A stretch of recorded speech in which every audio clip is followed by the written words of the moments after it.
Senate Democrats are introducing new legislation to ban family separations at the border amid reports that nationwide ICE raids will begin this weekend.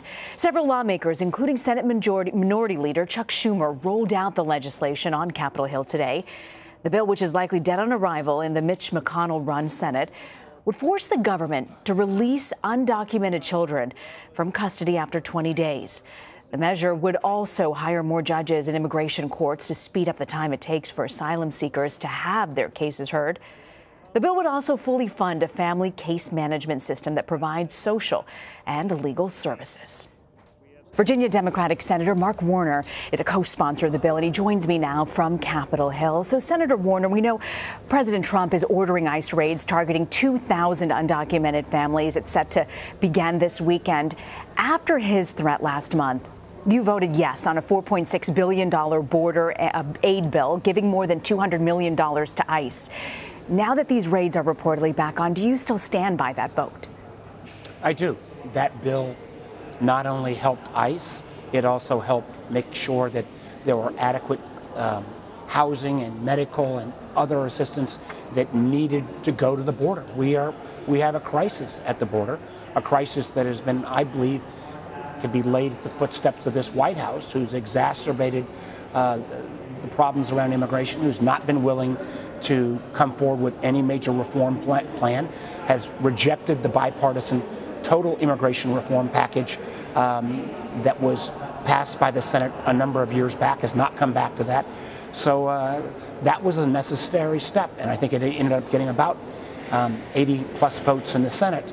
So this new legislation we put forward, and unfortunately, I think, Rena, you're right, it's probably dead on arrival in the Senate that's driven by Donald Trump, puts in place basic protections for these kids.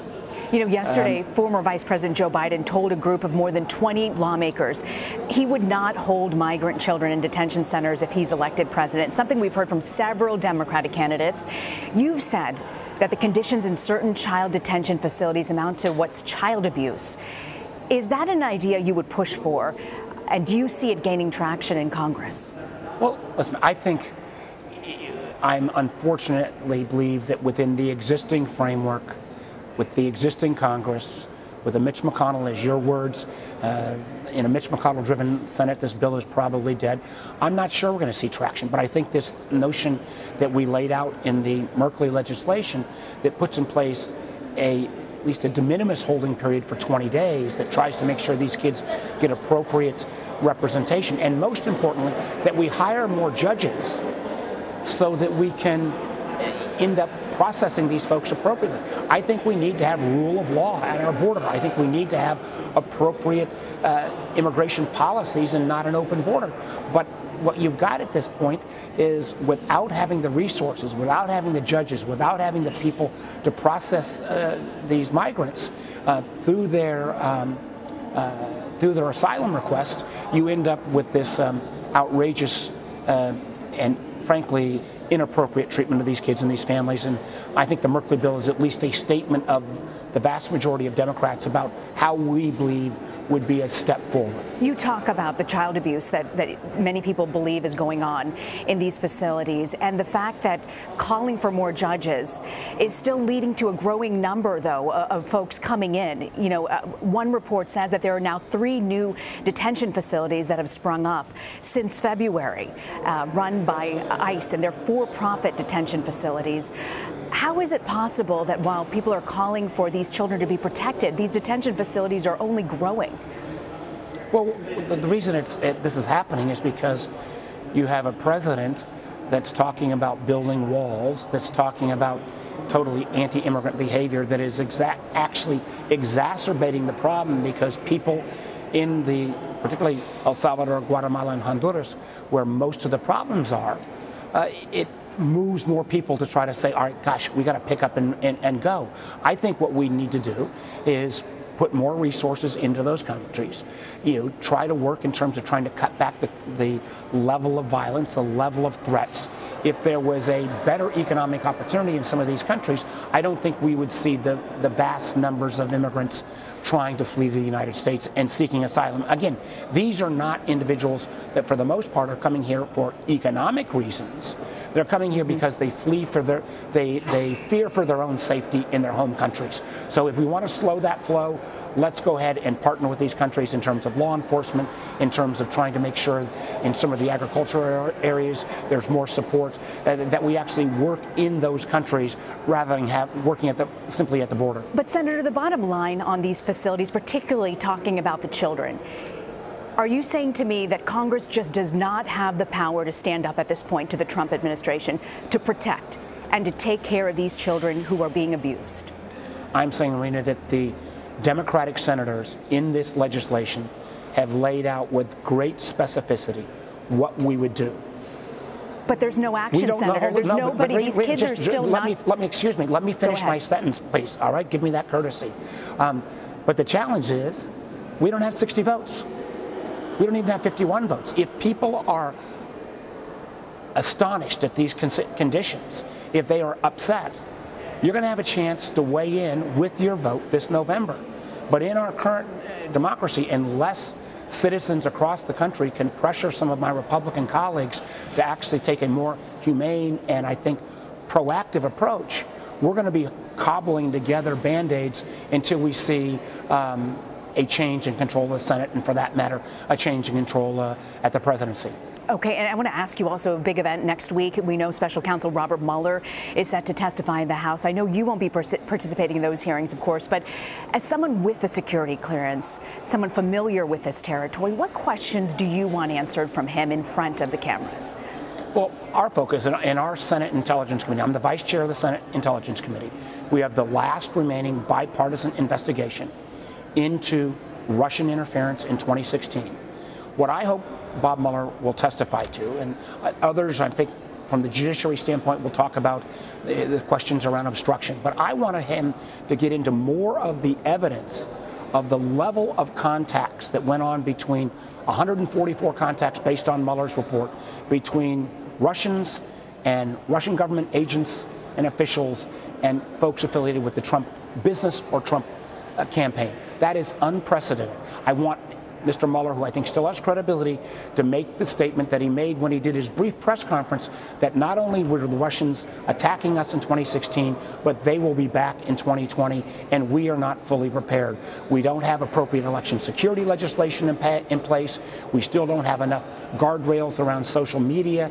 We still don't have the kind of paper ballot backups that we need for all our voting positions. I hope that Bob Mueller will make that case, not only that the Russians did it in 2016 to help Trump, which is what the conclusion of everyone across the intelligence community and law enforcement, but also that we need to do more in 2020. And we're not helped on this issue when Donald Trump goes to a meeting, as he did within the last month, of all the world's leaders at the G20, and frankly, once again kowtows to Vladimir Putin and basically makes Russian interference a joke item. This is not a joke. Senator, knowing what you know, the intelligence that you have that most Americans never get to see, what is your biggest concern going into 2020?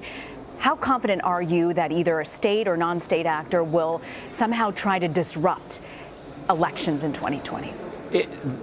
Whether it be Russia or other state or non-state actors, they will absolutely try to interfere. They have not stopped. They weren't. We were better in 2018, but particularly in terms of manipulation of social media, they've not stopped since 2016. And we have plenty of evidence, as was demonstrated by the brief that was laid out yesterday, that those efforts will increase. And what just bothers the heck out of me is that there are some Americans, because they have bought into the president's refusal to acknowledge even what every one of his own appointees from law enforcement intelligence community have said, because they have said Russia and others will be back. The president's constant demeaning of this, his joking about it with Vladimir Putin, does not make our country safer. I want to ask you before you go, you have a new bipartisan bill about data social media companies that they collect, the data they collect. What can you tell us about that? Well, people who go on Facebook and Google, I think many Americans, and obviously your viewers who are more tech savvy, get the fact that those services are not free. They basically trade the amount of information they collect on us, oftentimes without any consent, and they use that to market to advertisers. What I want to make sure in this legislation, bipartisan, is to say every American citizen ought to have the right to know what information is being collected about them in an easily accessible form and what that information is worth. Because as somebody that had a 25-year background in technology business, I would like to see some new competitors come into this marketplace against some of these large social media platforms, but consumers won't look at those new companies and they won't have the ability to disaggregate between the platform and the consumer if you don't know how much your data is actually worth and what data is being collected about you. The one thing I can unequivocally say that for the vast majority of Americans, Facebook and Google knows a lot more about them than the United States government does. Yet we have lots of concerns and appropriate protections about privacy and data. In terms of the American government, we have virtually none of those protections with Facebook, Google, and the other social media platforms. Senator, do you believe that Americans should be able to profit off of providing their own data in a way that these tech companies are already taking it for free? I think that Americans ought to know what their data is worth, and then as people talk about whether consumers ought to have a piece of that pie, that would be the next step in the debate. But you're not even going to have that debate until you pass legislation like mine that's bipartisan that says, first of all, we ought to know how many data points each of these companies collect about us, and we ought to know what our data is worth on an individual basis.